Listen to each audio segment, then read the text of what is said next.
The nervous system is a complicated network of cells which control almost everything you do, from how you move to how you breathe. The interconnected nature of the nervous system is crucial for our physiology. However, if one component goes awry, the entire network can be shifted out of whack.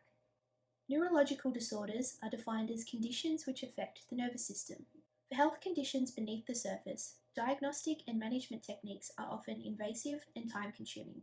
This can be quite confronting for patients during an already difficult time. Clinicians analyze a variety of information to diagnose and manage patients, such as imaging, pathology, motor skills, and cognitive skills.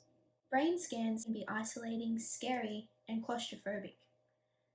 Some diseases require testing of cerebrospinal fluid. Samples must be taken directly from the spinal cord. Ouch! Long-term management of neurological conditions relies on the analysis of motor characteristics to assess changes in posture, gait, and fine motor control. Similarly, practitioners also analyze change in cognitive skills, such as memory, attention, and language. But what does speech have to do with anything, medically speaking? Well, to answer that question, it is important we understand what speech is.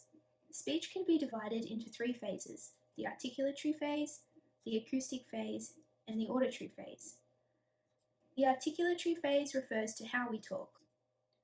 We produce sounds through the obstruction of airflow.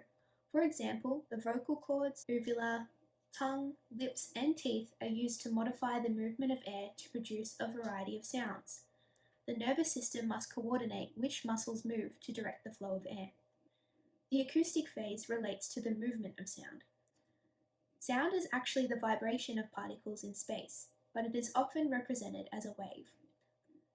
The auditory phase of speech is how we detect and process sounds that we hear. Sound travels into our ear and vibrates a succession of membranes, tiny bones, and inner ear fluid, which is detected by specialized hair cells to notify the brain. As you can see, speech is an immensely complex function. Neurological conditions may slow or alter this process. So here's a crazy idea. What if we could diagnose and monitor the progression of neurological disorders by analyzing speech? Let's jump back into that second stage of speech, the acoustic phase.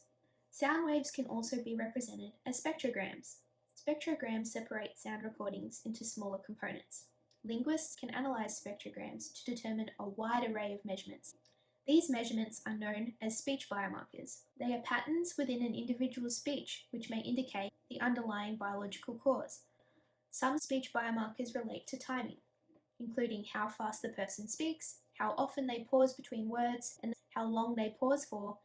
Other speech biomarkers relate to articulation, including voice quality, accents, vowel production, and changes in pitch or nasality. Nasality is how much air flows out of your nose. Recent scientific research has shown promise for the use of speech biomarkers to monitor a range of neurological disorders. Let's take a look at what we know.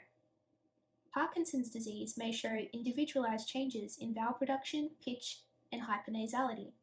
Huntington's disease may be able to be diagnosed before disease onset. Pitch variation may be indicative of depression severity, and aphasia may be monitored by analyzing pause rate. All of this is extremely exciting. Researchers are working to develop speech signatures.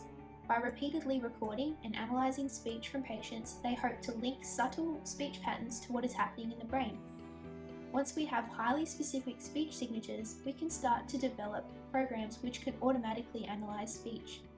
In summary, speech biomarkers have the potential to offer a non-invasive, objective, personalized approach to the long-term management of neurological disorders.